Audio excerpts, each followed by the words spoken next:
The Stoic philosophers taught that the mind is sovereign and that no external insult or injury could pierce the soul without our consent. As Epictetus wrote, "It is not things that disturb us, but our opinions about things." This is not a platitude. It is a principle of moral discipline. Remember, you are not wounded by what someone says. It's your judgment that their words were meant for harm, their opinion must carry weight, and your value is diminished by their disapproval that causes the wound. But the Stoic knows, this is a choice. The insult may be spoken, but the offense is an internal act. You must assent to it. And you need not. This is your power, your sovereignty over your mind. By choosing not to be offended, you reclaim your power and refuse to be diminished by others. Consider Marcus Aurelius, emperor and philosopher. In the chaos of war and court intrigue, he was slandered, opposed, and challenged. Yet in his meditations, he never writes of vengeance. He does not rail against his enemies. He reminds himself instead, choose not to be harmed, and you won't feel harmed. Don't feel harmed, and you haven't been. To modern ears, this may sound detached. But it is not indifference, it is discipline. The Stoics did not excuse injustice. They simply refused to be made less by it. They refused to surrender their reason, their composure, and their inner clarity to the careless speech of others. Seneca offers a sharper edge. We suffer more often in imagination than in reality. A cruel word does not make a cruel truth. A foolish attack does not lower your character. Only you can do that. So when someone speaks harshly, pause and ask yourself, is this true? If it is, accept it and improve. If it is not, dismiss it. What remains, then, to disturb you? A person who is easily offended is not sensitive. They are untrained. They believe they must answer every provocation. But the Stoic sees further.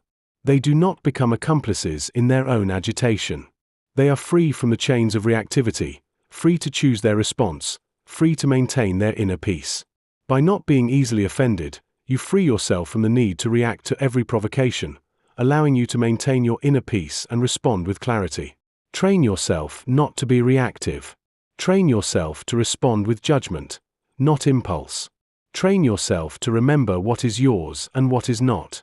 For your reputation is not yours, it lives in the minds of others.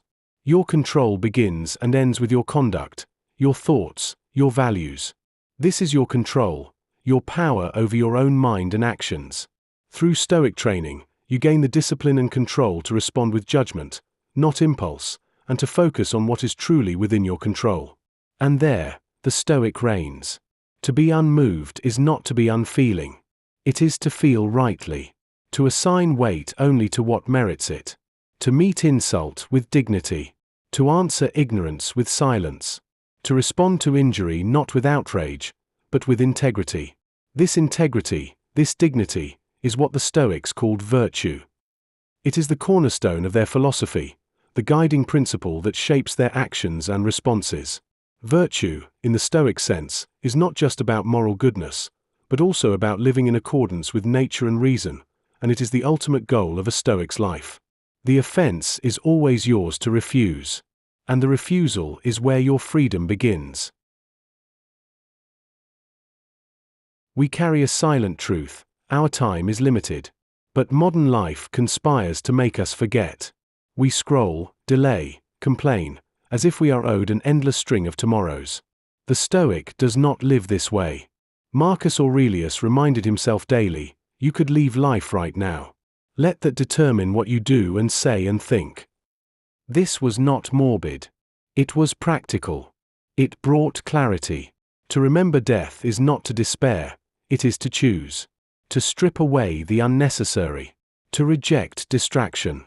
To focus on what matters. If you truly remembered that your time was finite, how would you live this hour?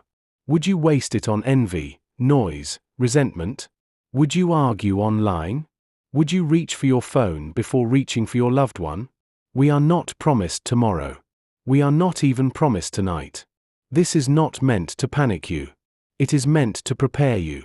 To call you to presence. To put your feet back on the ground. You control your choices. You control your words. You control what you give your attention to. You do not control how long you have to do it. This is why the Stoic trains for immediacy. They do not procrastinate on virtue. They do not defer wisdom. They do not delay love. Each act is a rehearsal for the last. Immediacy, in the Stoic sense, is not about rushing through life, but about living each moment fully, without hesitation or distraction. It is about recognizing the value of each moment and making the most of it. Seneca wrote, "Life is long, if you know how to use it." But he also knew how few people do. We fear death. But the greater fear is to reach the end and realize we never truly lived.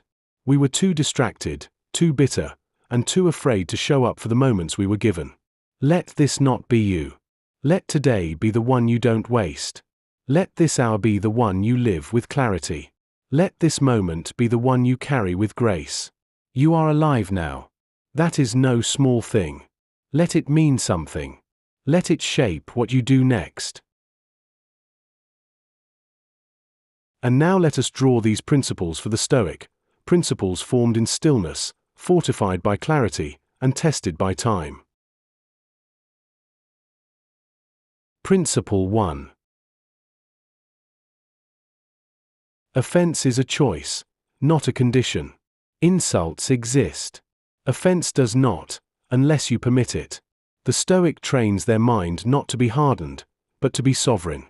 An insult, a dismissal, a sneer, these are opinions cloaked as truths. If they are valid, reflect and improve. If they are false, let them pass like smoke. Power lies not in retaliating but in retaining command over your own perception. Choose not to be harmed, and you won't be. Don't feel harmed, and you haven't been. Principle 2.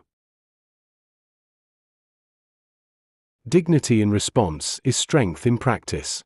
To remain composed in the face of provocation is not weakness. It is wisdom expressed. The Stoic does not match the volume of the world's insults. They measure their reply by virtue, not ego. Harshness does not deserve your likeness.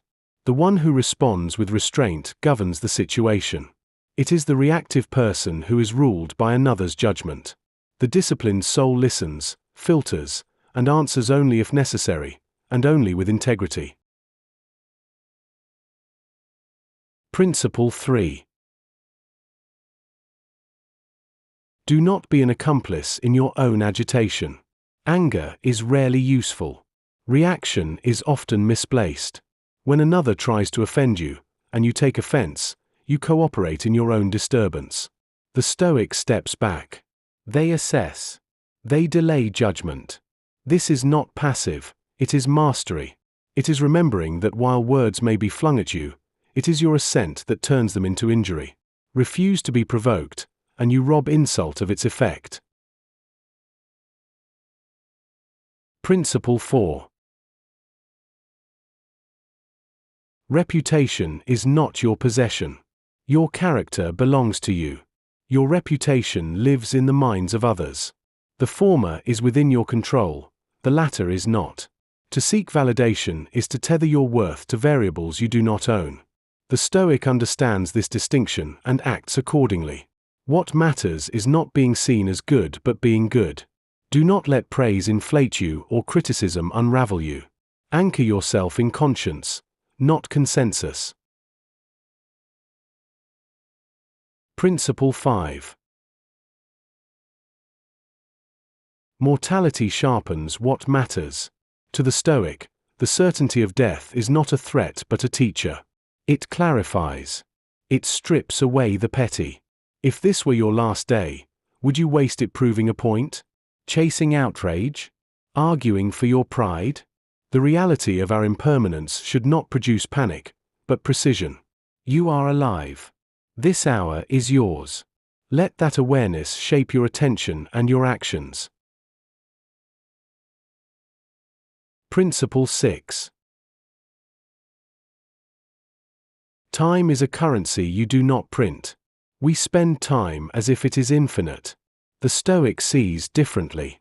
Each distraction, each delay, and each argument costs you what you cannot recover.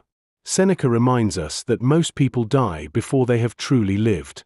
The goal is not to fear death but to stop postponing life. Begin now. Begin with what matters. Live not for tomorrow, but from principle today. Principle 7.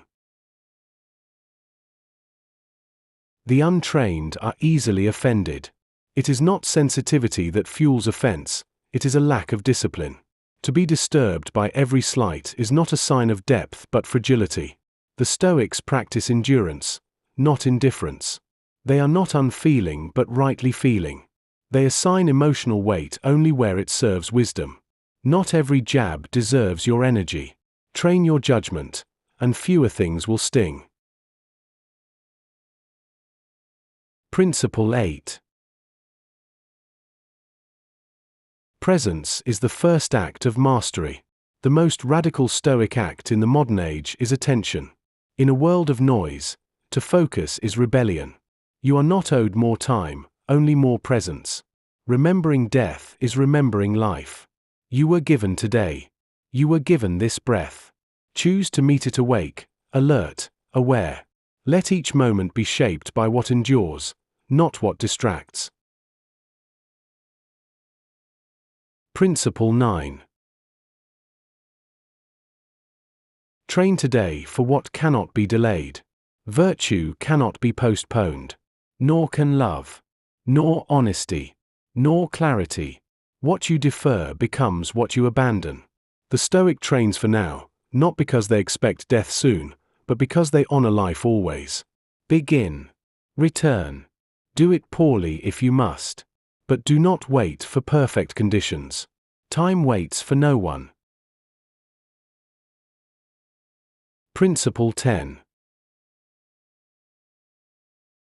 Freedom begins with what you refuse.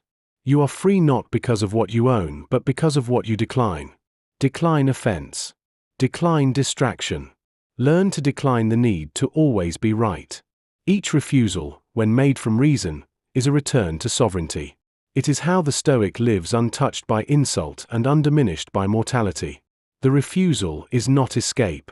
It is power rightly used.